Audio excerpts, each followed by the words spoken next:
You all hear me? All right, welcome everybody. Thank you for coming. Welcome to the first official event of Plan Lafayette Week. We are excited you all are here, and we have an action-packed hour, or jam-packed hour, I should say. I don't know how much actual action there will be. So we want to get started right away, but before we do, I just want to thank you all. As most of you probably know at this point, we have a series of about 14, I think, events over the next 8 days, all around implementation items in the comprehensive plan, what we've done so far and what's on the horizon. So we're really excited to be talking about transit and transportation today.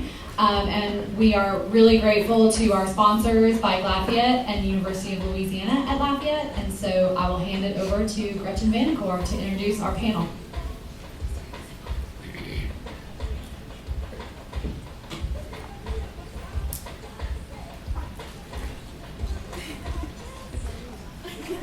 Oh, dang. When we came in, Eye of the Tiger was playing. At first, I was like, this really good pump-up music to talk about transit. How exciting. Thank you all for coming today. This panel was put together by the Offices of Sustainability and Transportation Services at the University of Louisiana at Lafayette. And Bike Lafayette was also helped us out in pulling this together, as well as Lafayette Consolidated Government. We're really excited because we know in our world, and certainly in Lafayette Consolidated Government's world, transit's been a hot topic for the last few years. It's something that we're more and more starting to talk about and starting to recognize that there's a need for alternative modes of transportation and active transportation throughout the city and around the city, that it could possibly solve a few problems and maybe enhance the city as well. I'm not a transportation expert, not at all, but I've always really loved transit and had a keen love for, especially like so many other people, like New Orleans.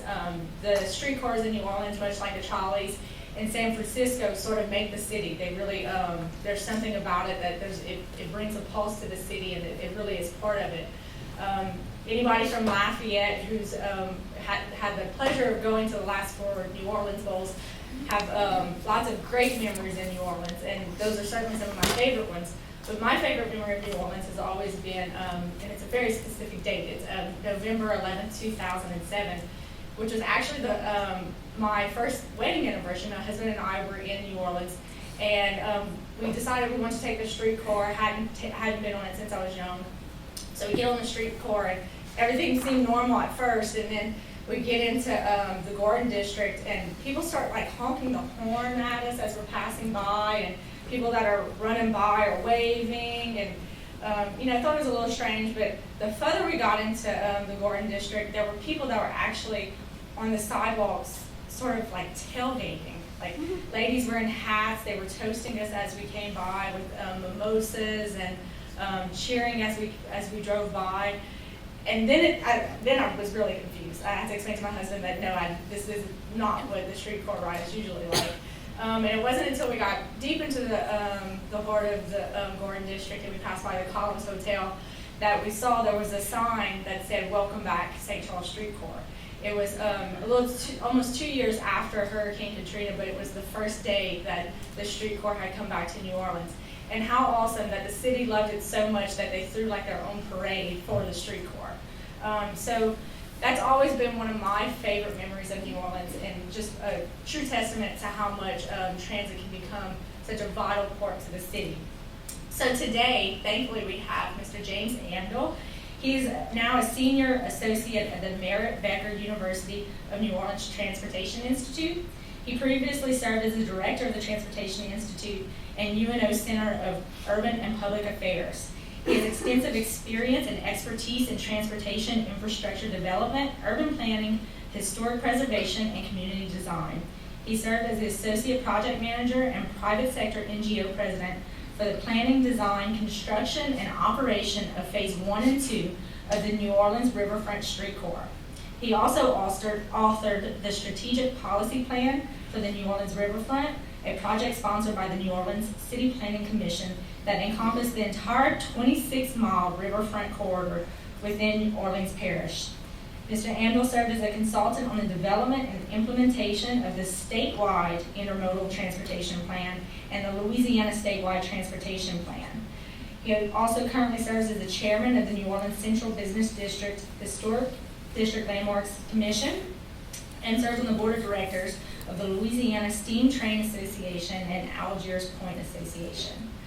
Also today on our panel is Mr. Steve Wu, who most of you all know. He's a registered architect and interior designer and a LEED accredited professional and the president and principal architect of Architect Southwest. He has many years of experience in designing clients' projects as principal in charge of a wide range of building types, including correctional, medical, and healthcare facilities, museums, restaurants, office buildings, recreation centers, schools, and universities, including the master plan for the University of Louisiana at Lafayette. Mr. Wu maintains that every design commission is critical in contributing to the fabric of the communities in which they are built. His travels always include study of the region's significant architectural contributions, and all the while maintaining current knowledge through studies at Harvard's Graduate School of Design and Museum Design, New Urbanism and the Neo-Traditional Community, and abroad through the Prince of Wales Foundation. Mr. Wu has been a presenter at several regional and national conferences regarding creating meaningful places. Dr. Monique No is a local veterinarian and triathlete who was hit by an unlicensed driver in 2012 while on her bicycle, resulting in a severe spinal cord injury. She has since developed an investment in Lafayette, growing into a city safely traversed by bicycle.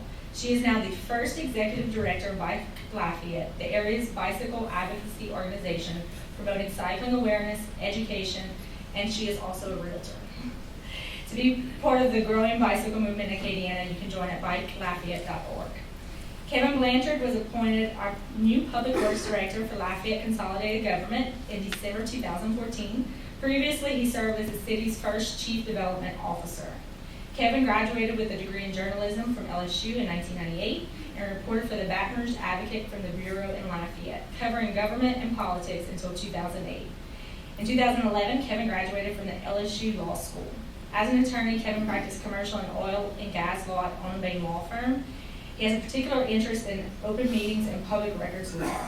He has published on that topic and testified before the State Senate Governmental Affairs Committee. Kevin is a board member of the Lafayette Young Lawyers Association, the Leadership Institute of Acadiana, and the Greater Lafayette Chamber of Commerce. He was named one of the top 20 under 40 by Lafayette Daily Advertiser in the 705 and received the 2014 Outstanding Young Lawyer Award from the Lafayette Bar Association. He is a graduate of Leadership Lafayette, and he is married to Heather Blanchard and has 3 lovely children. So I will now turn this over to Mr. Jim. Thank you.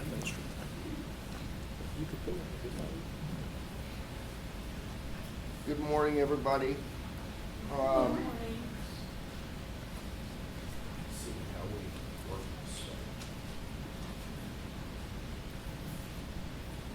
Okay.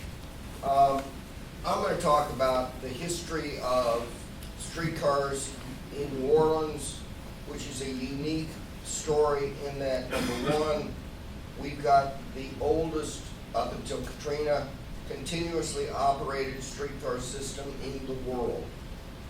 Number two, we use streetcars as an integral part of public transit.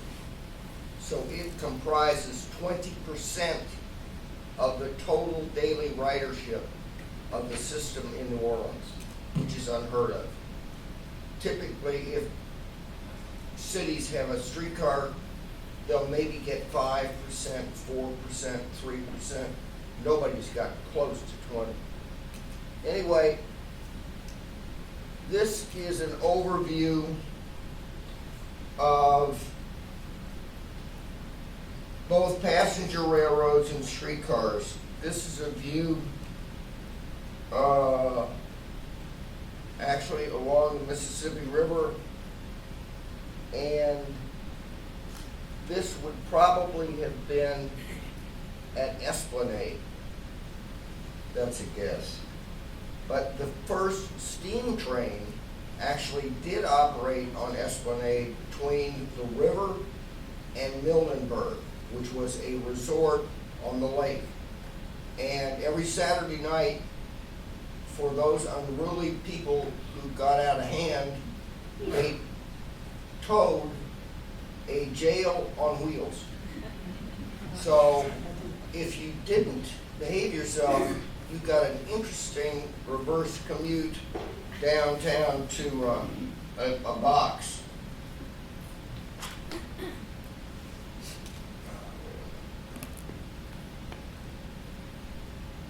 Street railroads were originally constructed and operated in areas that were built up, well populated, and with the traffic potential already established. They were transit oriented to development. New Orleans, throughout its history, from the early 19th into the now 21st century, has always exemplified the concept of traditional neighborhoods and commercial corridors linked by public transit. We are fortunate we have a very, very strong, robust bone structure in the city, which helps on many different levels. One of the first streetcar suburbs in New Orleans was Gentilly Terrace. That's basically right off Elysian Fields of Gentilly, and it's the area where houses are literally built up on artificial terraces. So although that area flooded during Katrina, those homes never did. They were way up, and they were marketed as such. If you're interested in the specifics of the hows and the whys and the whens of streetcar development, I would recommend The Streetcars of New Orleans by Lewis Hennick, dated 1965.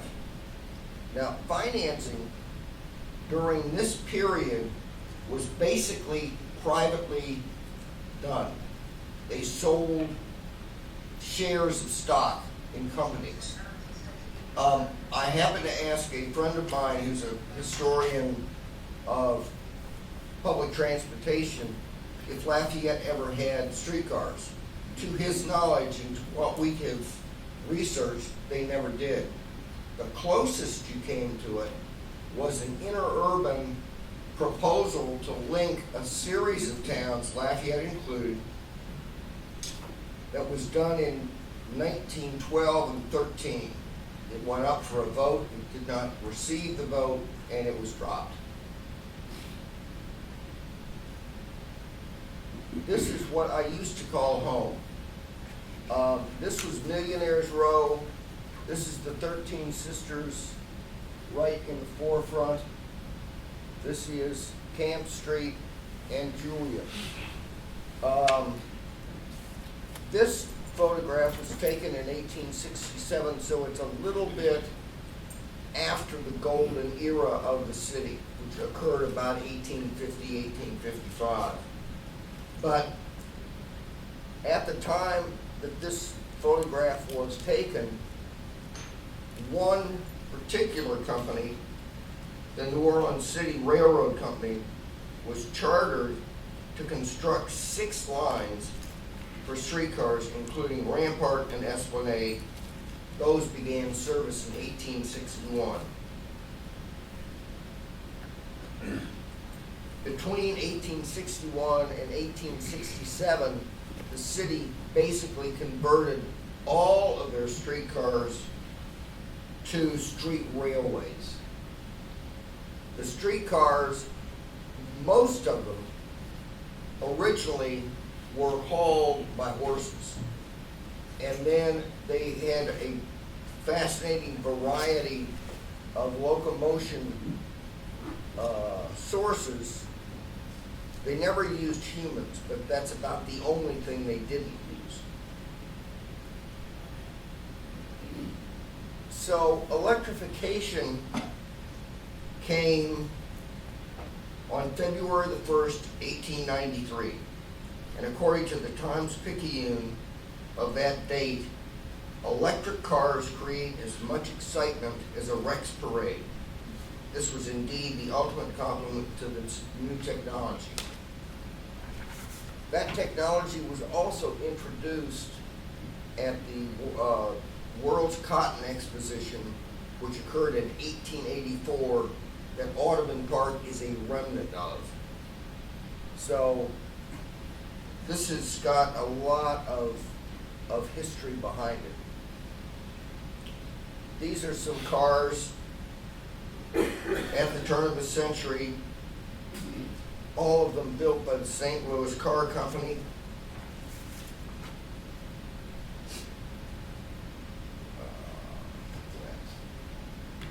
Electrified service to the West End, this is Millenburg, was a popular entertainment district on the South Shore of Lake Pontchartrain, which began in July of 1898. The line, it was called Lightning to the Lake, provided access to restaurants, concessions, and open-air playgrounds located in the West End. If you've gone out to the West End now, none of that is left. Absolutely not a splinter. Its terminus was a vast timber platform that extended almost 1,000 feet out over the water, including a large train shed built over the lake. It had 2 tracks, refreshment stands, waiting rooms, and a baggage room. This is just one example of street railways acting as a connector between the urban core and the more peripheral portions of the city.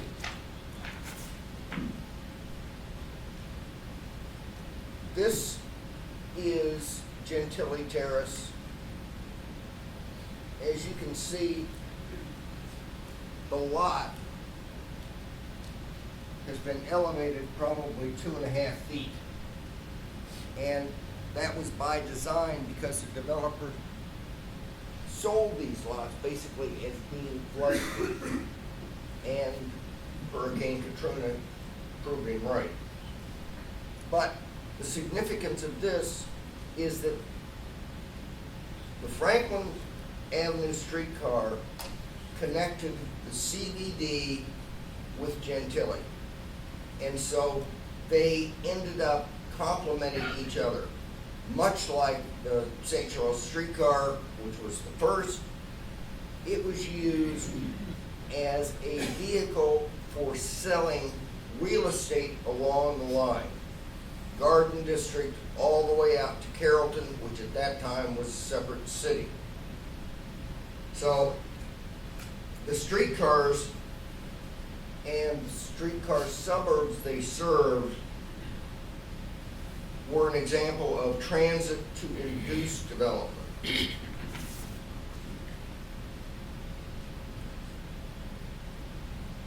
Okay, here's the kind of a sad story.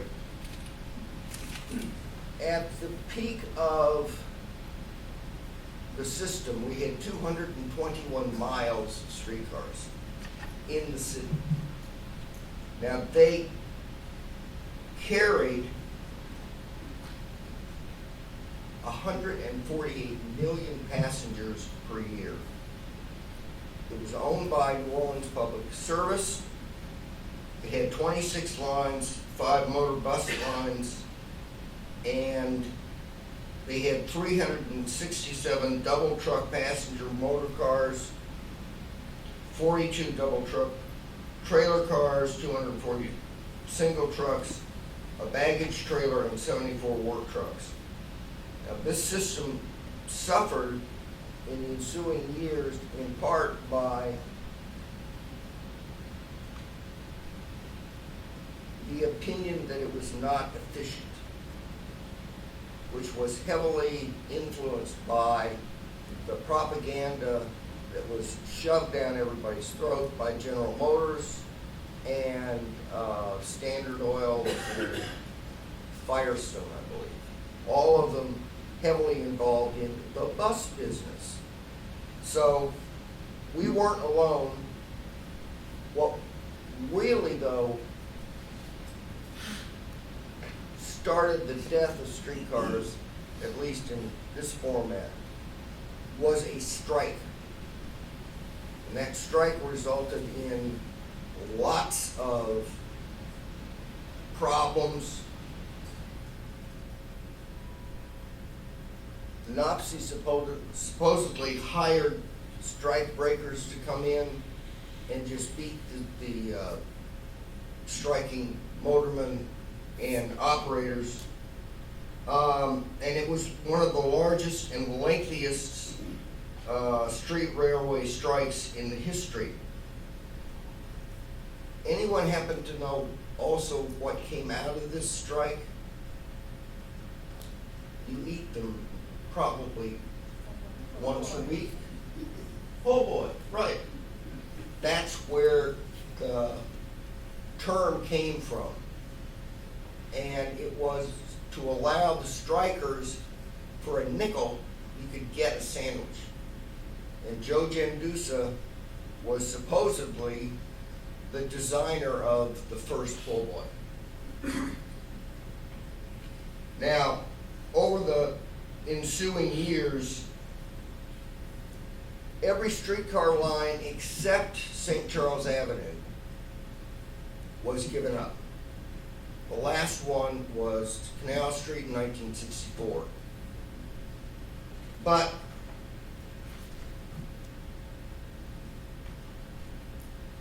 the system and the public transit part of it basically continued to revolve around Canal Street as the center hub. That's where everything came to and went out from. And that remained to this day. Now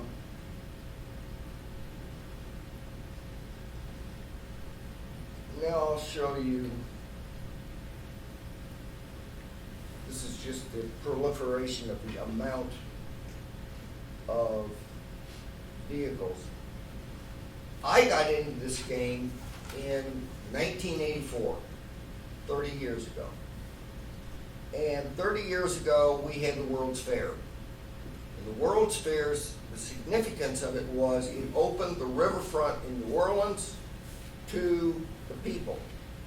And although it was a dismal financial fiasco, the residuals that had been used subsequent to its closing include the Riverwalk, which is now in its second iteration, the access to the river at Woldenberg Park, the access to the cruise ship terminals. All of that is directly responsible. The fair is directly responsible for that.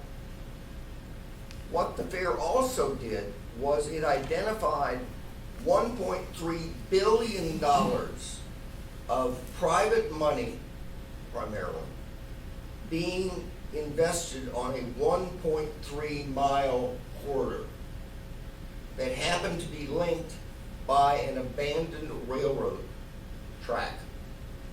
So as someone noted, I served as the head of the Riverfront Transit Coalition. We represented every developer along that 1.3 miles, either on the land or in the water. And we put together and we funded the initial study that said we're going to put a connection between all of these disparate pieces like pearls, but there was no string. So we said, all right, well, we're going to do the string. And the string ended up being the riverfront streetcar.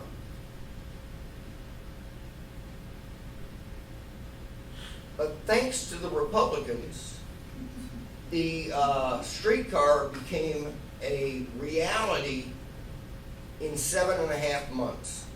Because once they picked it, then the RTA, who had fought us forever on this project, decided we want that project and we want it yesterday.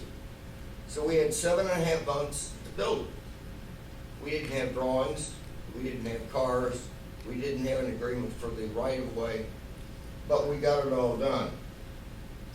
and it became the first example of a public-private partnership in public transportation.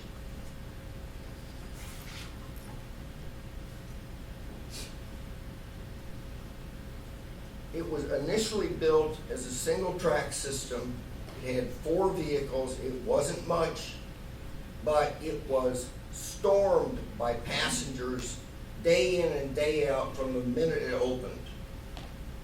One of the things we had to prove to the feds was that it would be financially feasible. So they made us jump through every friggin' hoop in the world to prove that this thing would in fact not lose a lot of money. Well, guess what? From day one, it didn't lose any money, which is also unheard of in transit. It was, without question, the fastest creation of a public works project, I think, in the country. It was double track basically 2 years later in conjunction with the opening of the Aquarium of the Americas. And the ridership projections were always at least double what the experts from the Rice Center in Houston projected. So projections, in my book, don't mean a whole hell of a lot. Now, Katrina hit. Katrina wiped out an incredible amount of equipment and facilities owned by the Regional Transit Authority. So post-Katrina, there was a lot of emphasis on what can we use as a framework to restore the city. And the consultants from out of town suggested we use streetcars. Bad idea. Because the residents wanted to get back in their neighborhoods, wanted to get back in their houses. They weren't terribly interested in getting back on a streetcar that would then go from maybe nowhere to nowhere. But this was representative of the reactions that the public had to this idea of a rail transit network being a significant contributor to the city. I also was part of various groups that were advocating for extensions of lines, restored neighborhoods. They were called recovery district committees. And they set the framework or reset it so that now we have got a recently ground was broken for the North Rampart St. Claude streetcar. It will go past St. Roch, that's the market, pre-storm. It will hook up with the Union Passenger Terminal train station downtown. And eventually, that's what the RTA thinks they're going to build. Now, at $60 million a mile, that is over $1 billion. Where are they going to get that money? I have no idea. I know, I suspect I know where they aren't going to get it, which is from the feds, because they're getting out of the business.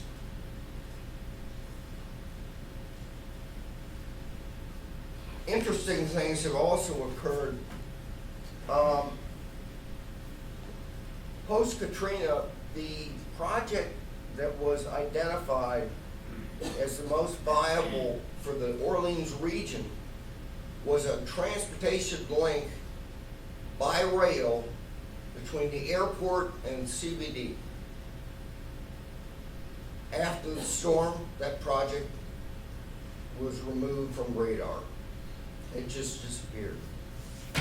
But it's coming back, as is the notion of a commuter rail between Baton Rouge and New Orleans.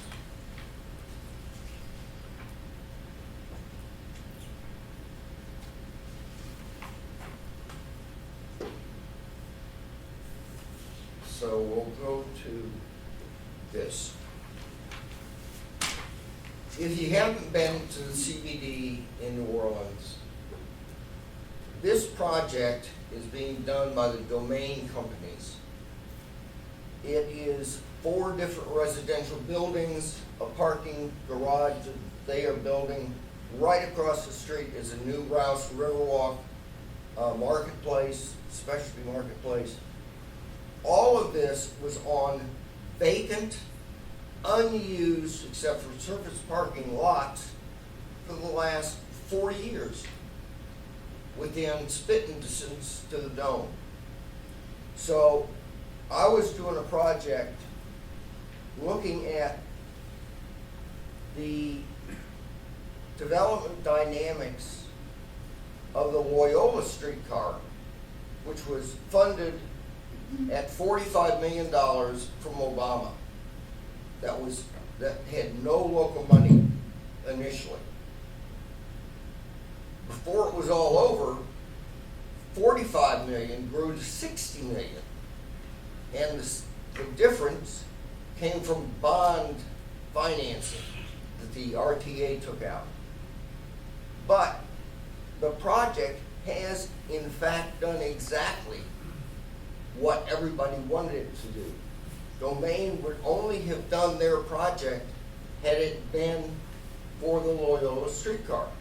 Same thing for the Pythian. That's this building under construction. Right there. That used to be Higgins Boats. That was his headquarters.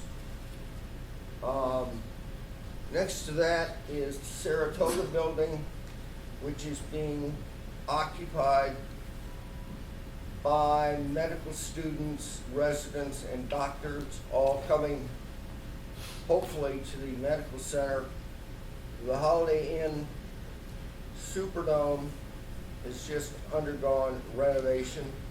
So almost on every block, you have an example of a new project being built. All of them directly related to the streetcar.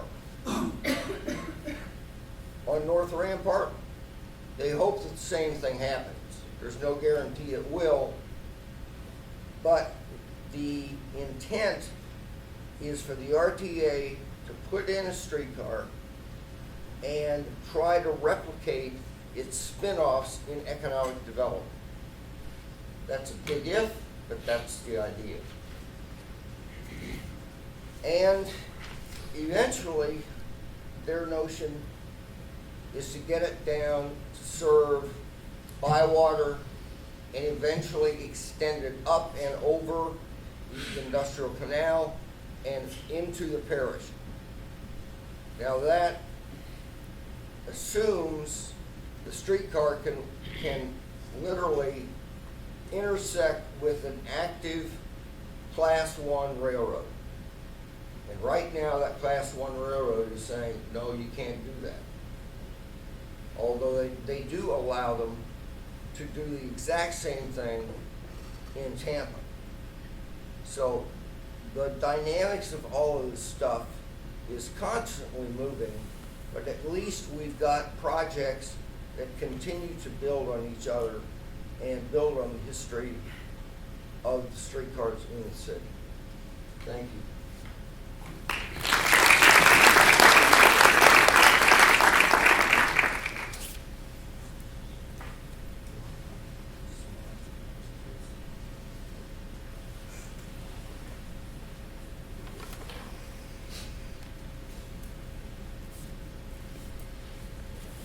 This is just a quick review of everything that you've just seen.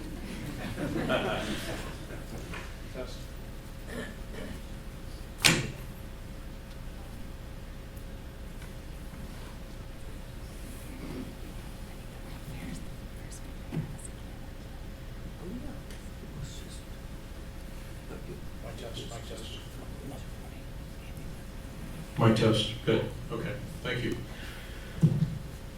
In 2010, we were commissioned to do a comprehensive plan for the University of Louisiana here in Lafayette. The initial contract included work on the academic campus only. It did not include any of the other land holdings that the university had.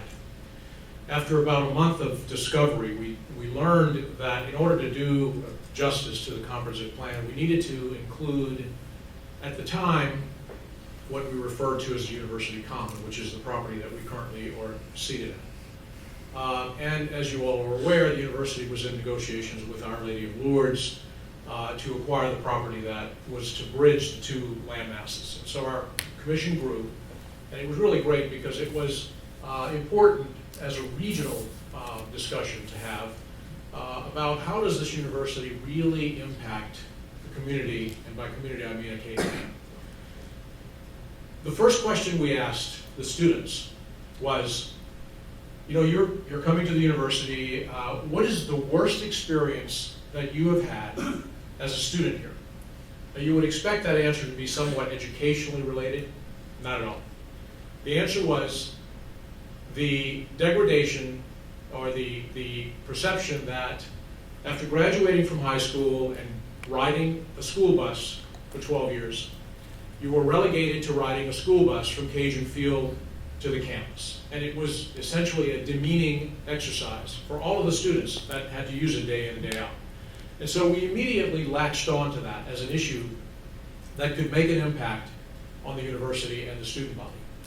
But as we expanded the discussion with the community, it became more apparent that the ability for the citizenry, the citizens of Lafayette as well as the university, to engage in the university was lacking connectivity.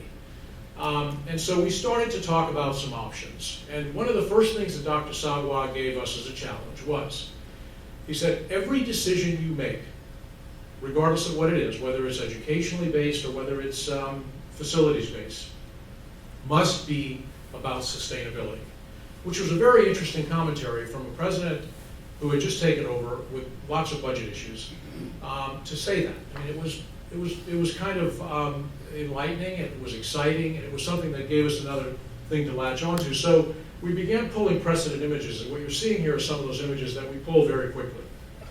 When we talked to the students, we said, well, if you had an opportunity to do something differently, what would it be?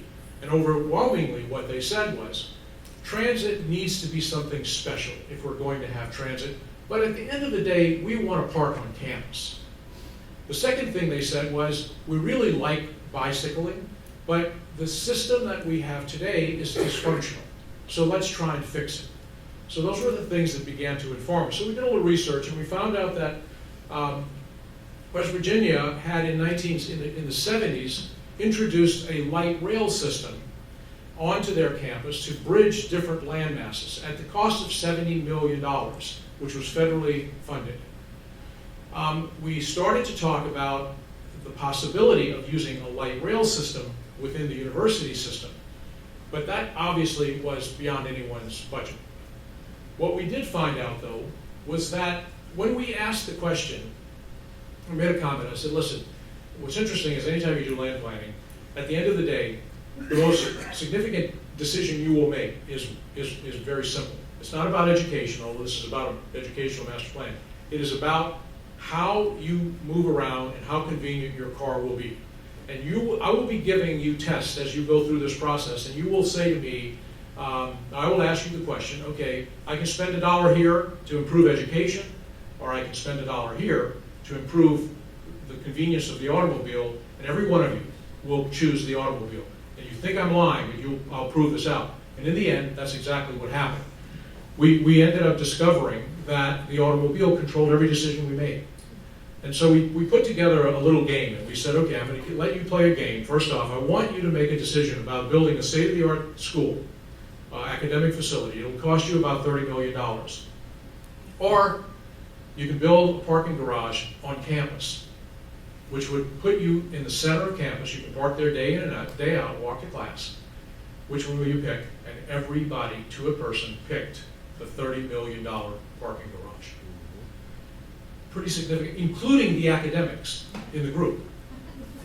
So we pulled the concept off the table and said it's no longer an option. This is going to become a dictatorial decision from here on, and we're going to make the right one, and we're pulling parking off the campus.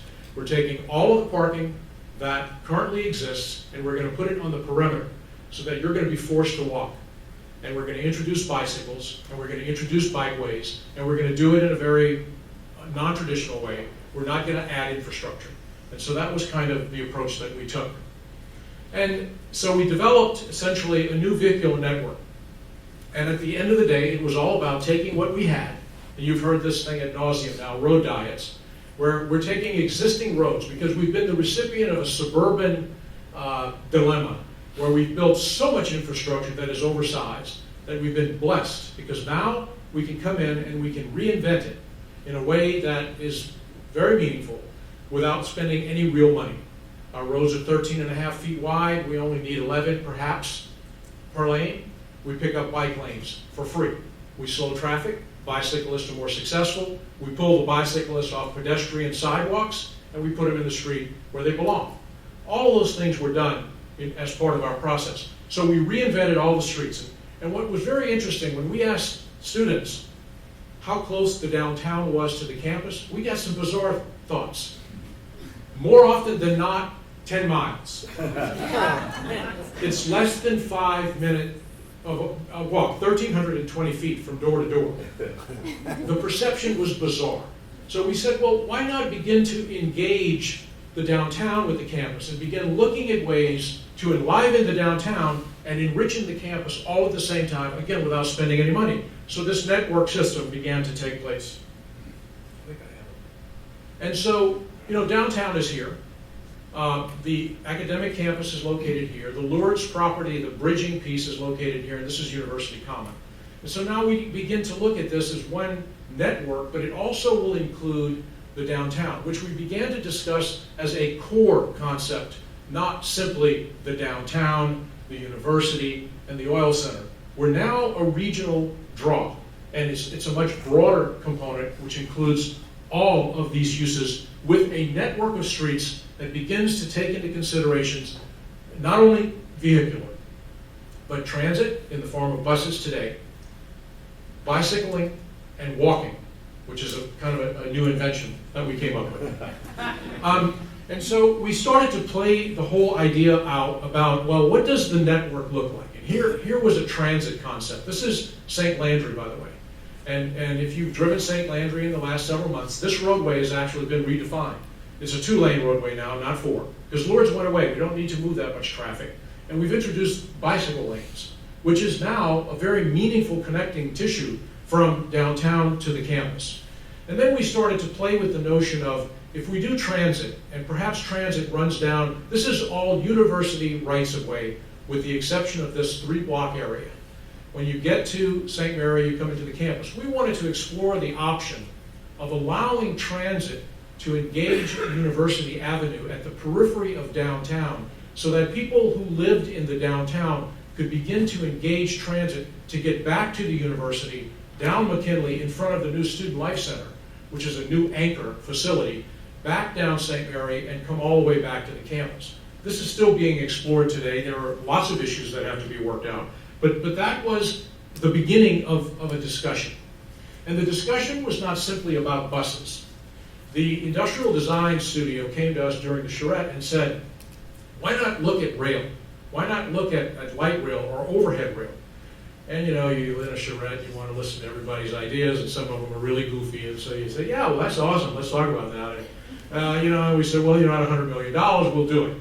Well, it turned out that cost was not that much, and actually, the $30 million number kept coming back, where we could build storage in the form of garages, or we can build a rail system, which I will be excited to tell you that the university has just begun looking at an opportunity to do a pod system that will take us from the stadium overhead on our rights-of-way to the campus and go all the way to the library and back to the academic, or to the athletic, or the University Common, which, by the way, is being reinvented as we speak as well.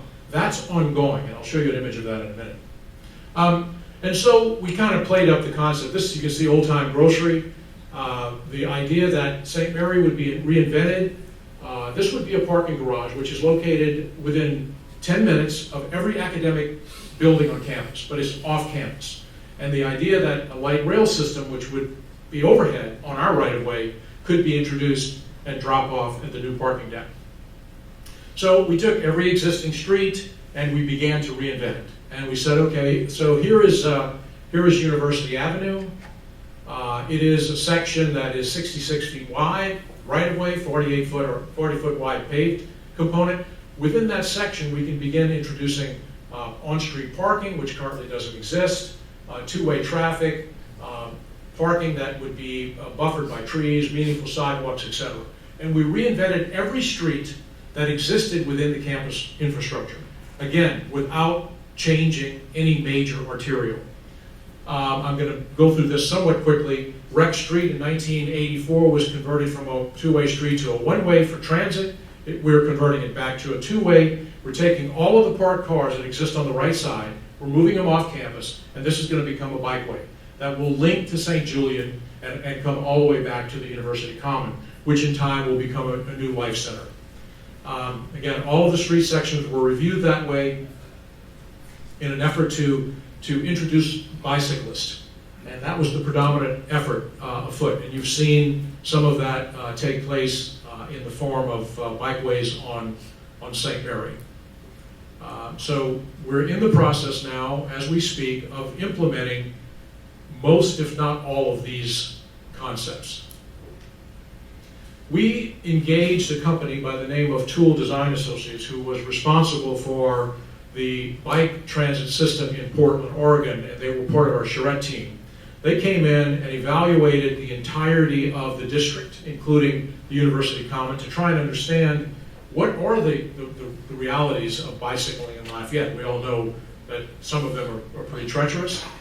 They went through issues that we needed to address and came up for us with a code, essentially, that reinvigorated all of the paths within existing infrastructure. And this was the final product that they came up with. It has been adopted as part of the master plan, and it uses techniques that are very interesting. Some of these have been implemented today, and some have not. So you'll begin seeing a lot of different ideas surfacing. We cut sections. We showed how the traffic would be addressed. The university has actually assessed themselves to begin implementation of meaningful bike pieces that store bikes. The piece to the right is actually being constructed as we speak. We have 7 bike stations that are being built on campus today. The bike stations will expand in function to include vending machines that you can buy tires and tools and air and water, and that's being implemented as we speak. We've located different types of facilities throughout the campus. For instance, bike lockers will be installed at Cajun Field, so if you commute into town from the perimeter parishes, you can come to Cajun Field, park your car, and have a bicycle locked in a locker there that you can actually get on and ride into campus. It gives you some flexibility for very little cost, and so that's actually happening as we speak. We've designed a number of different types of shelters to be in context with the university's architecture. The one to the lower right is actually one that is going to be constructed very soon near the Union. We've written a code that adopts the university standards from the color of brick to locations and types of materials that are going to be used. This is an example of one of the structures with the elements, pumps and workstations and vending repair machines.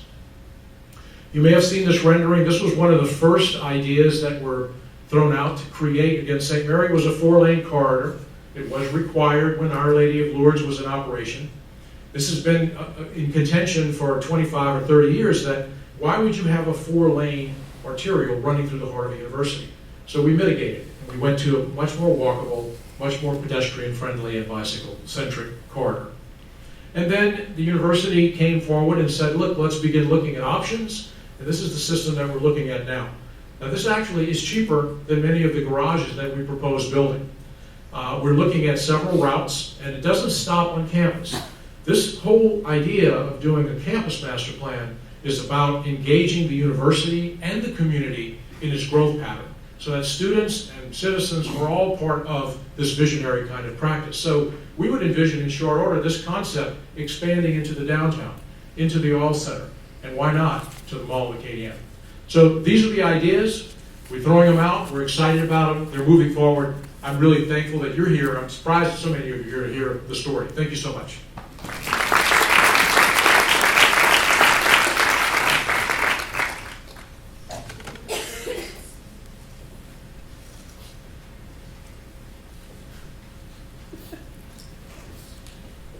Hi, so I'm Dr. Monique Cole. I'm Executive Director of Bike Lafayette. The mission of Bike Lafayette is for Acadiana to be bicycle and pedestrian friendly. John Arsenault, I know you're here. This is a picture of John. And we do that through education, safety, and awareness.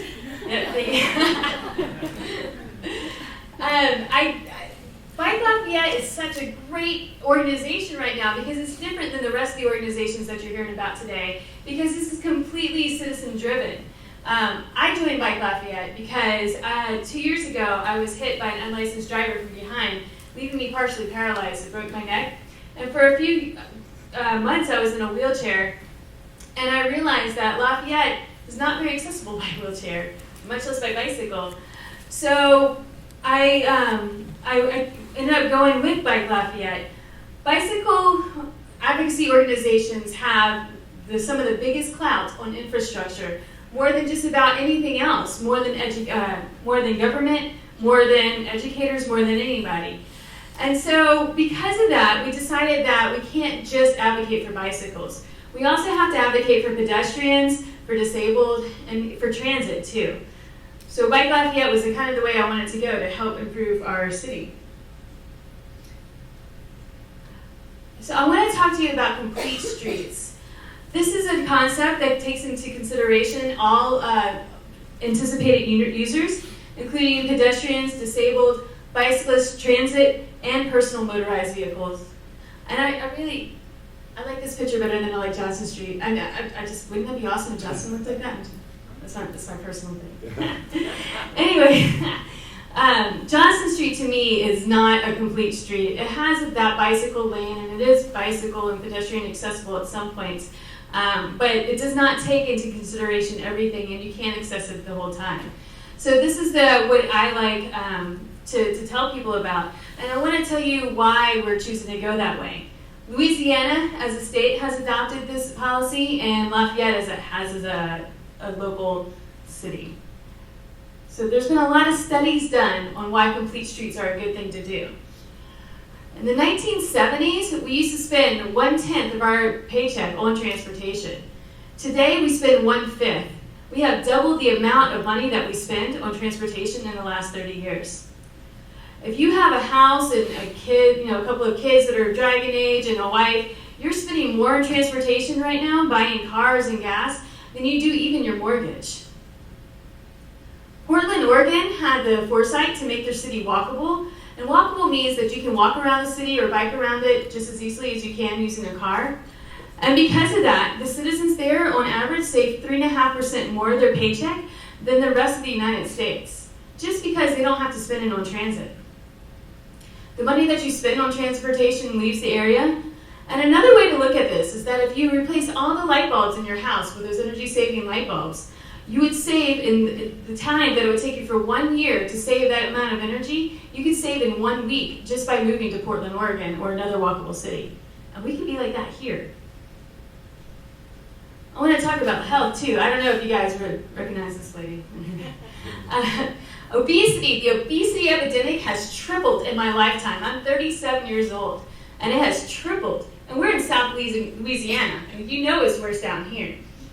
1/3 of today's children is projected to get diabetes, and they have a shorter lifespan projection than the generation before it, which is incredibly sad. My 8-year-old son's generation is projected to be more sickly and not live as long as our generation.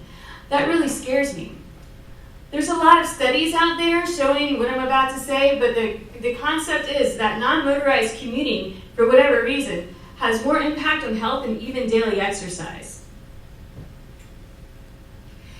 So what all this means for Lafayette is by taking this complete streets into consideration and actually implementing it, is that we'll continue to have a growing economy. We'll attract new small businesses because you can see them and they're not lost in the concrete jungle of Johnston Street. We'll stay rooted in the cultures and values of Acadiana, and it highlights the city's character. Since I joined Bike Lafayette, which was less than 2 years ago, these are the accomplishments that we've had. And I just want to show you this because I want to show you how fast this movement is growing in our area. We've had 10% of federal roadway funds pledged for cycling and pedestrian improvements. We now have mountain bike trails out in Acadiana Park. We have a lot of community events for bicycling, and we put out many PSAs and public messages and education programs on how to use those bike lanes, because I know none of us really know what we're doing, but it's for everybody to learn. There are 7 bicycle routes currently funded that they're developing. There's restriping and development going on. I think Bertrand might be next on the list for the restriping. We have a 40-year plan now for long-term routes for bicycles. We project a united voice for local and state government, and we do this statewide policy and advocacy. And this last one I really want to emphasize because we now have a statewide entity that I'm the chair of. So not only does Lafayette do great on a local level, but we're now leading the state along with the collaboration of other cities on this bicycle advocacy and making things safer for bicycles and pedestrians. I don't like Johnston Street, can you tell? So all this impacts results in bicycle-friendly legislation, more and safer commuter lanes, and better bicycle access to the whole area. So I encourage you to support Bike Lafayette and join Bike Lafayette. It's the embodiment of what Plan Lafayette really is about. We do a good job of being the liaison, if you will, between the community and the government, and working together to make ours better. So if you want to have a say and you want to keep on the cutting edge of what's going on, I'd say let's go to the website, and I have some cards here too. Thank you.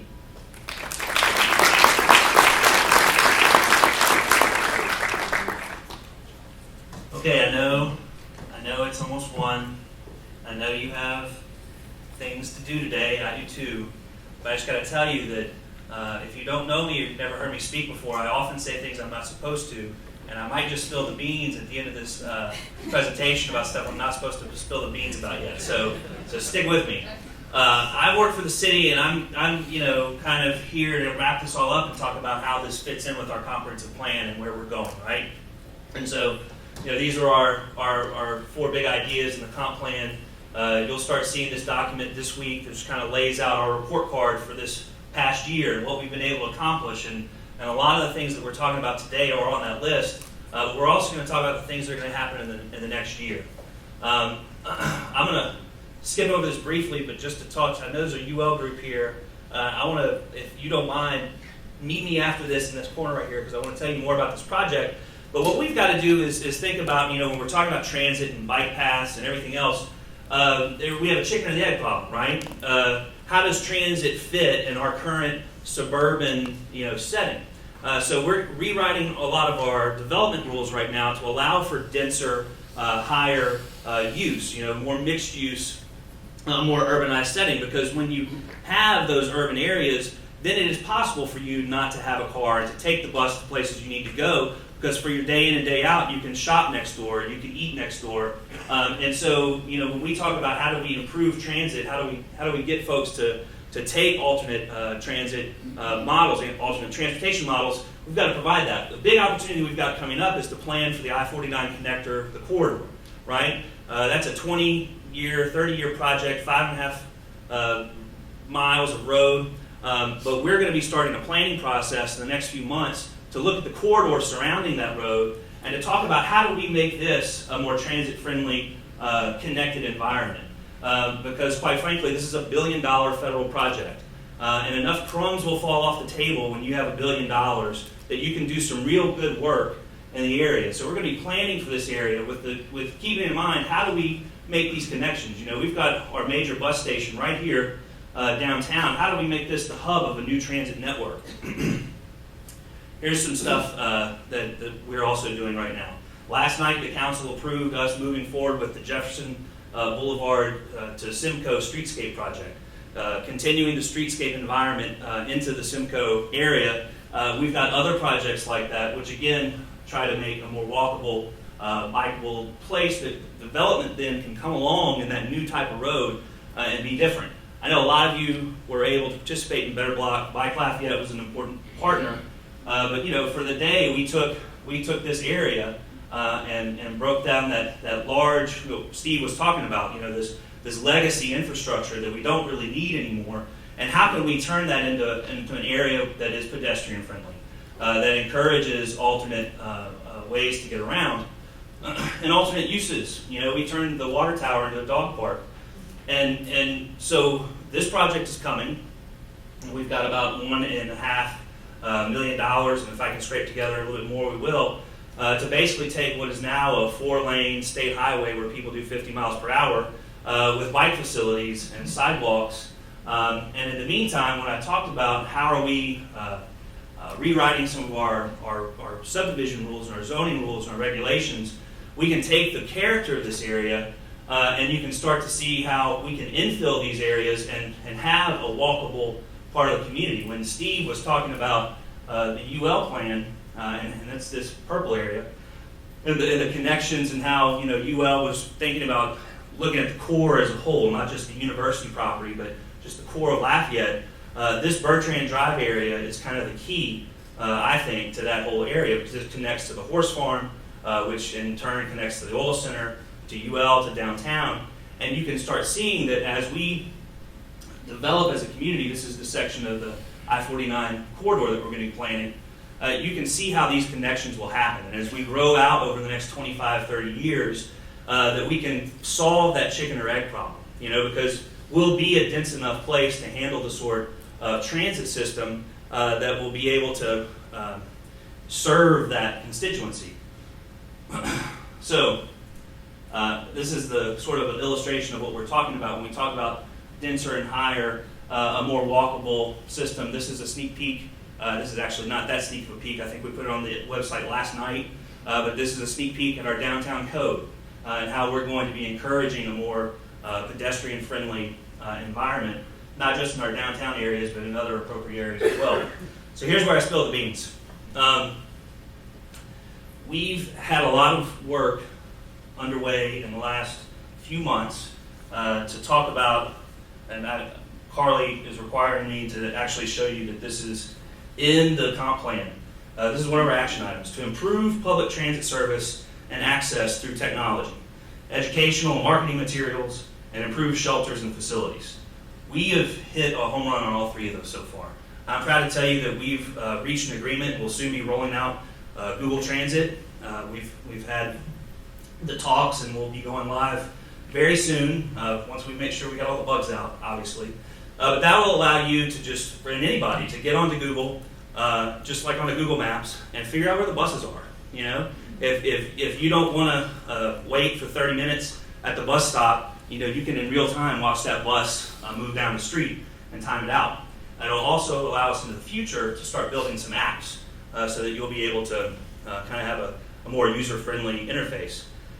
So that's the using technology. The educational material tools, you're going to be seeing very soon some new marketing materials for the transit system, some new ideas on how we connect people back and forth. We've started putting those materials together. And then finally, bus stops. We've got 10 bus shelters, new bus shelters that are going to be being installed in the next couple of months. And we've got a whole other round of those coming in the next budget. On a day like today, and you're trying to ride the bus, and if you're going to be out there for 15 minutes, we need shelters. It's hot and it's wet here in Lafayette, and if we're going to have a transit system, we need to invest in the sort of supporting infrastructure that's going to make it possible.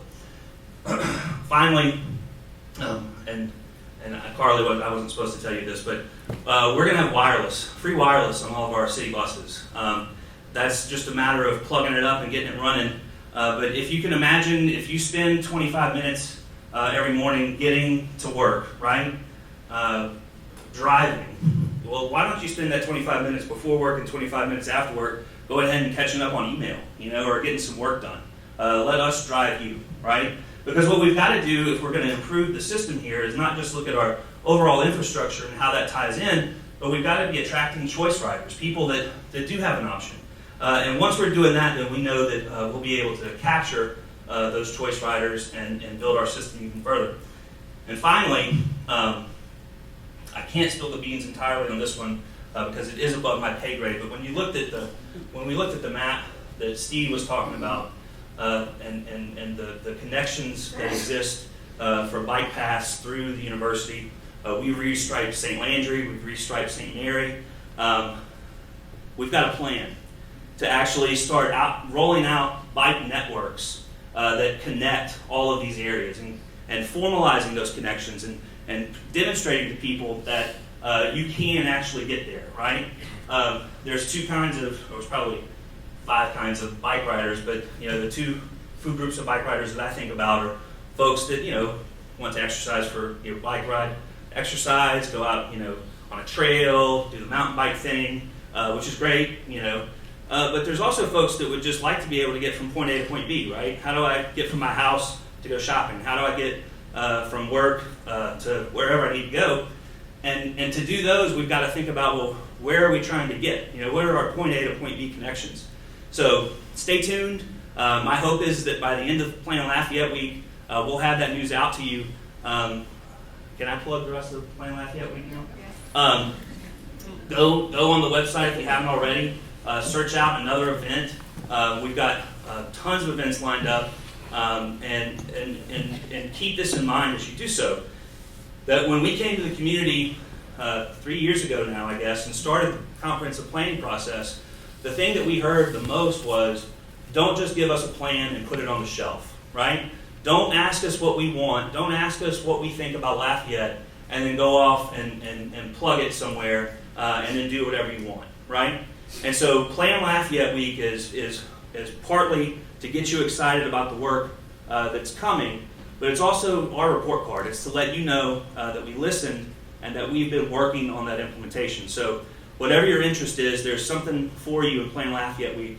Thank you all for coming. This is a really great crowd. I'll hand it off to Gretchen now.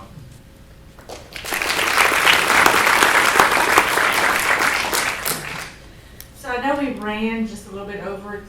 Do we have anybody dying to ask maybe just 1 or 2 questions before? I know we have a lot of students that probably need to get to their next class. Y'all are architecture students, y'all are fine. I have a question. Okay. Have street-ready golf carts been considered in New Orleans and Lafayette as part of the transit plan?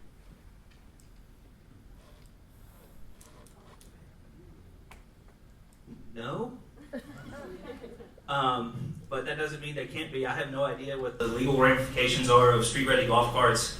I know I live near River Ranch and see golf carts as a mode of transportation elsewhere, but that's certainly something to consider. Does that answer your question?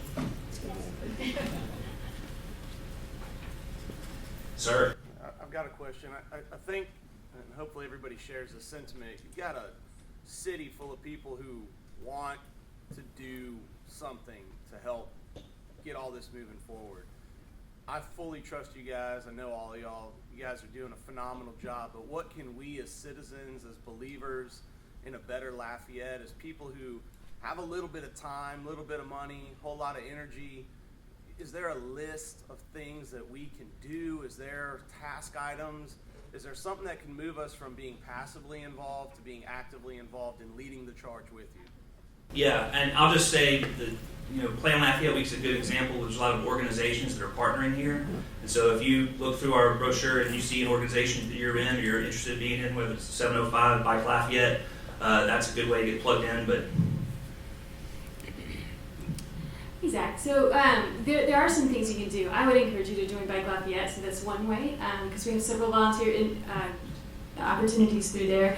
Also, I started a disability auditing group, so I can put you in touch with that. And that's people, so that's when we have places that we know that we need to fix to make it more easily accessible for disabled or pedestrians or whatever. This is going to be a group of citizens that can go out and do that and direct the government on what needs to happen. So there's a few things you can do. We actually, the university yesterday 5 different departments came together with, I think lots of you know him, Liam Doyle. He's become an advocate about more accessible routes.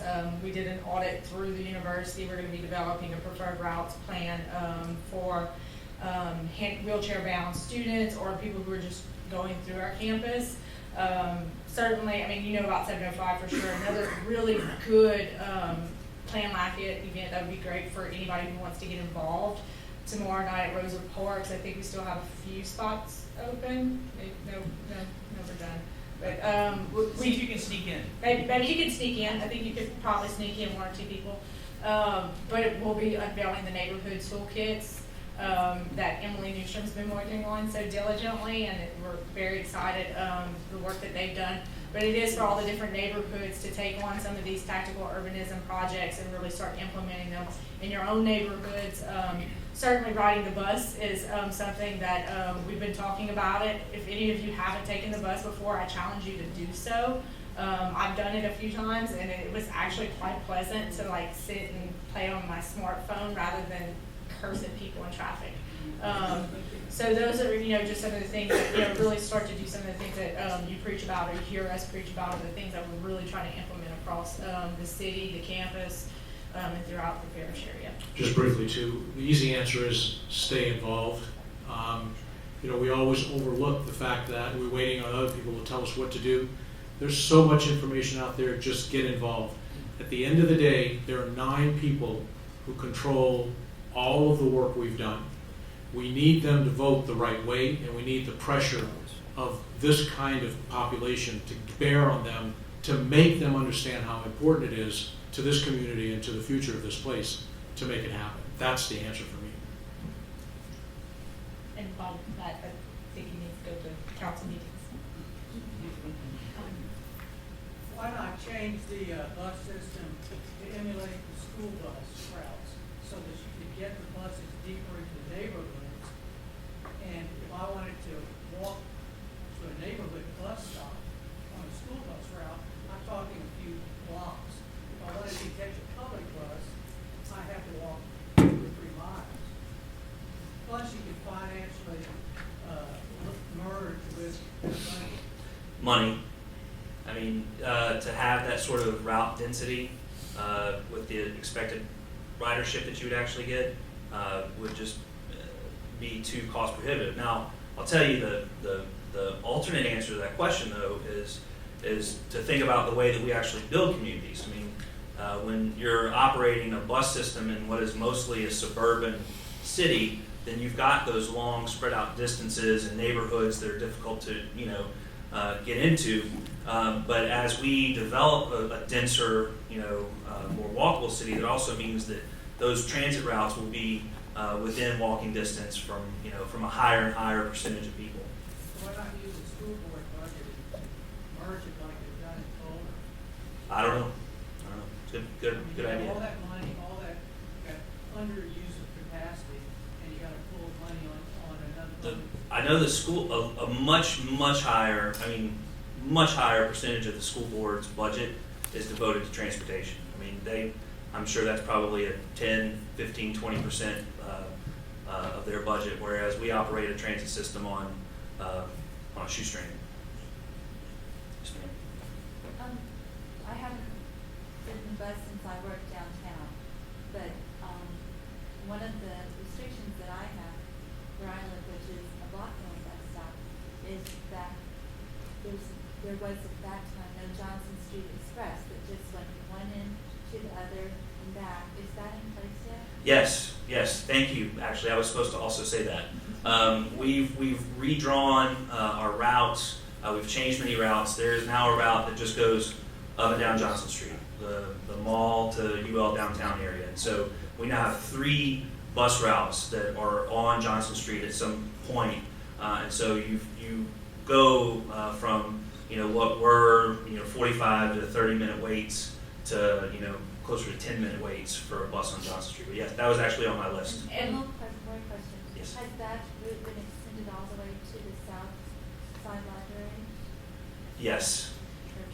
And Route 55 also is another one that basically sort of circulates the city core. That's another new one that was developed recently. But it just circulates the city core, the downtown, Freetown, UL campus, around to Rouse's and then back to downtown. And some of our new marketing that you're going to start seeing is going to be trying to enforce that message so that people do know that. Yes.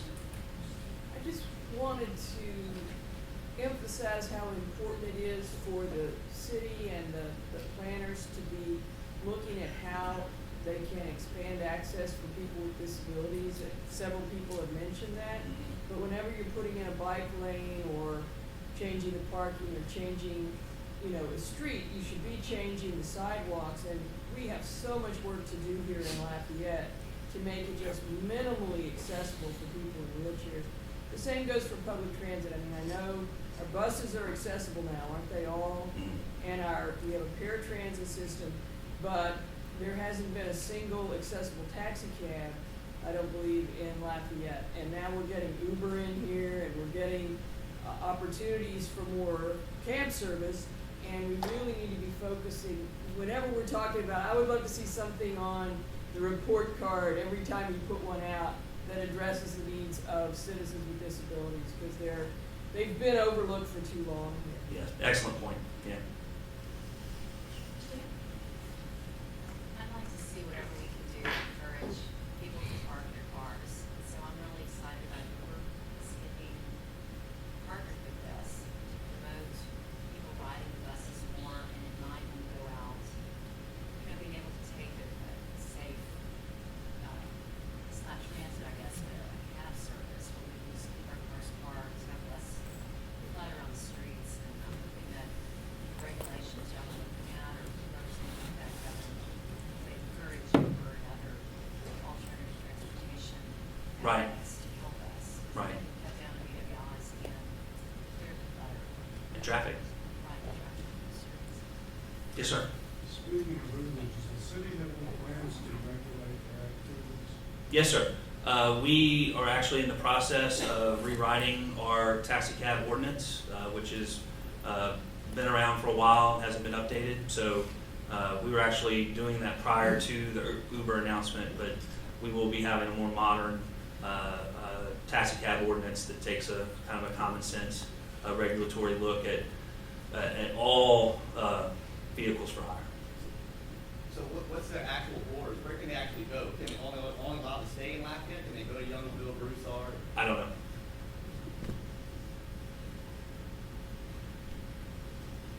Any more questions? Okay, thank you all. Make sure that you, please, before you leave, definitely get the schedule out there, right? Yeah, the report card. Lots of great events throughout the week, focusing on lots of different Plan Lafayette components, and represented by many different throughout Lafayette. Thank you all.